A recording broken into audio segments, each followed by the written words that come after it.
एक राज्य था। उस राज्य के राजा को केवल एक ही चिंता हमेशा सताती जा रही थी कि उसके राज्य में हर एक दिन एक आदमी उस गांव के बाहर बसे जंगल में रह रहे थे, राक्षस का शिकार बनते जा रहे थे और राजा उस राक्षस पर कोई अंकुश नहीं लगा पा रहा था।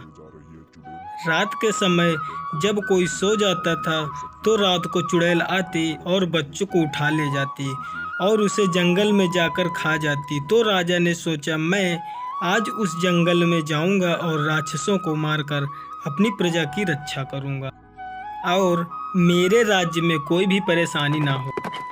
इतना कहकर वह अपने घोड़े के साथ जंगल में चल देता है। कुछ दूर चलने पर राजा को सिर कटी चुड़ैल मिलती है और कहती है, अरे भले मानव, तुझे यहाँ नहीं आना चाहिए था।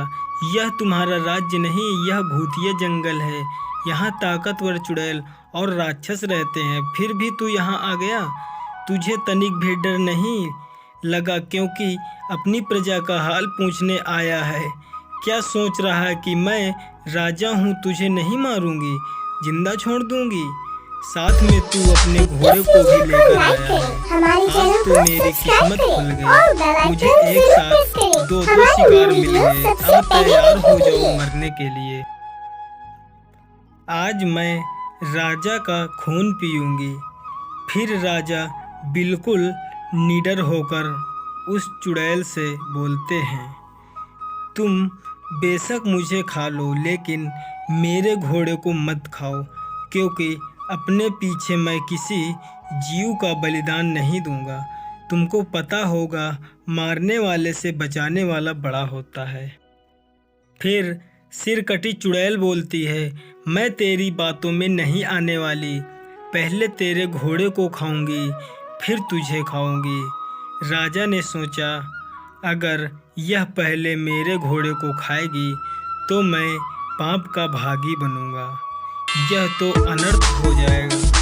फिर अपनी बुद्धि का सहारा लेकर चुड़ैल से कहता है, जो तुम पाप कर रही हो, क्या तुम्हारे पाप में तुम्हारा तांत्रिक गुरु भी भागीदार बनेगा या नहीं? कहीं इस दंड के भागीदार तुम ही ना बन जाओ।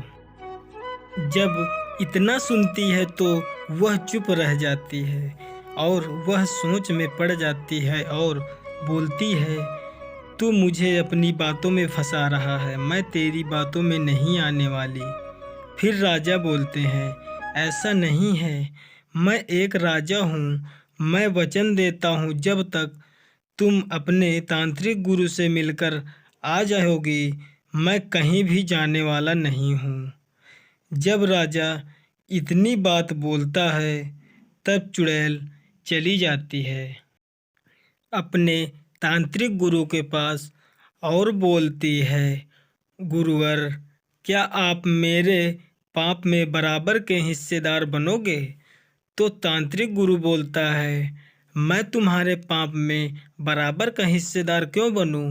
पाप तुम करती हो और भोगना मुझे पड़े, ऐसा नहीं हो सकता। जब वह इतनी बात सुनती है तब वह राजा के पास जाकर क्षमा मांगती है और कभी भी कोई जीव न मारने की प्रतिज्ञा करती है।